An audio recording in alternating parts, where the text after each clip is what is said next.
The first time most of humanity saw Zrilon, she was juggling asteroids on a children's science show, her four thin arms moving in perfect rhythm while she explained orbital mechanics in a voice like wind chimes. Within a year, she had more social media followers than any head of state. Within 2 years, she wasn't just an ambassador from the coalition of bound worlds. She was family. Earth's family. Tom Reyes had met her exactly once, at a diplomatic dinner in Geneva he'd only attended because his sister worked catering and needed an extra pair of hands.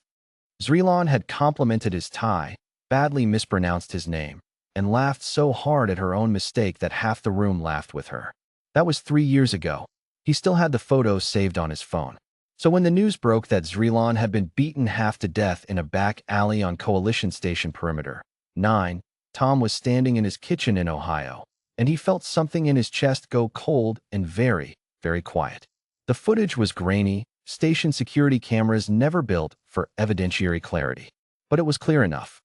3 Vothari enforcers, augmented with military-grade limb replacements, had cornered her over what the official coalition statement called a trade dispute escalation. They had not stopped when she fell. They had not stopped when she stopped moving. A coalition patrol had finally intervened, but by then it didn't matter what the report said about de-escalation protocols followed. The world had already seen the raw feed, leaked within hours by a station tech who couldn't stomach a cover-up. Emma Whitfield watched it 4 times before she could make herself stop.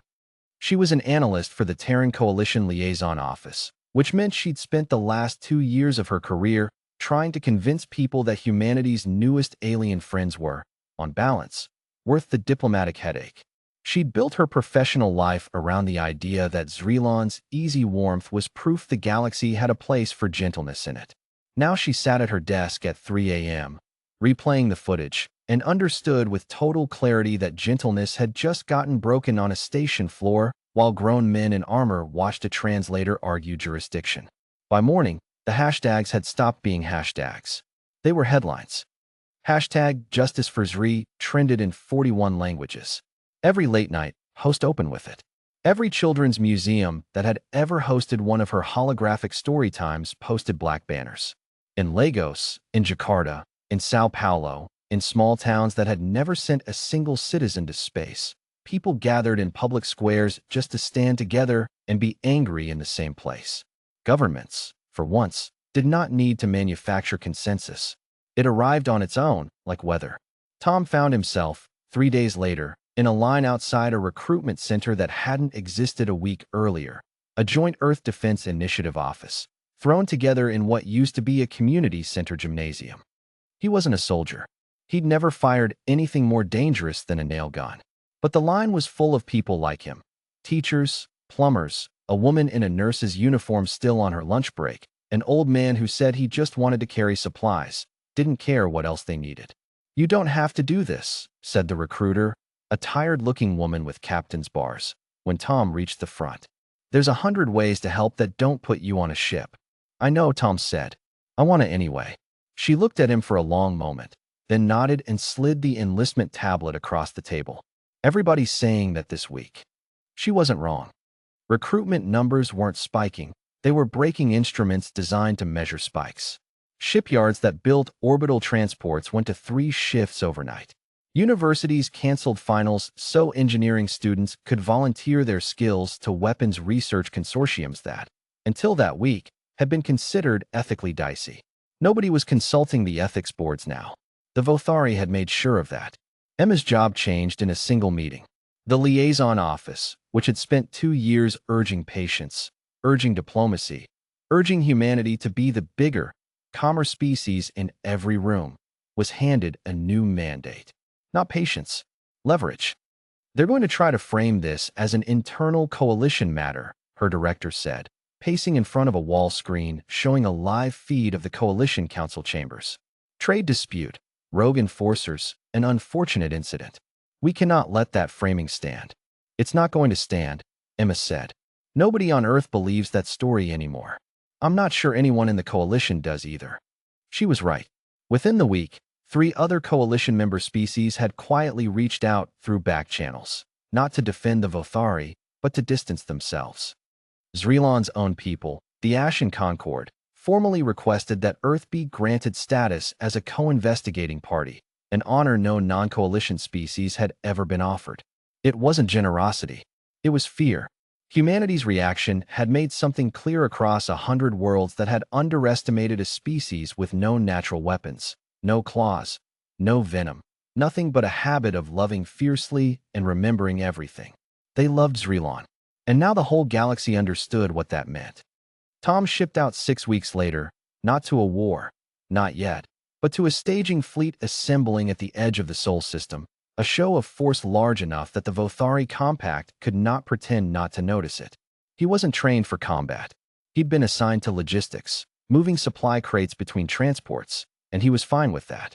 He wasn't there because he thought he'd personally topple an empire. He was there because staying home and doing nothing had become impossible to imagine. He kept the photo of Zrilon on his bunk wall. Half the crew had some version of the same thing. An old ticket stub from one of her public appearances, a printed screenshot of a joke she'd made on a talk show, a child's drawing sent up by a sibling back home. It wasn't propaganda. Nobody had ordered them to bring these things. They'd all just done it, independently, the way people leave flowers at a place they've never visited but feel they somehow belong to. Emma, meanwhile, sat in rooms with coalition delegates who had spent 2 years politely tolerating humanity as an amusing new species with useful shipbuilding techniques and an odd attachment to sentimentality. Now those same delegates sat across the table with visibly different postures. They asked fewer questions about trade tariffs. They asked far more questions about fleet capacity. "You understand," said the Ashen Concord ambassador during one session, choosing her words with obvious care, that the Vothari did not expect this response.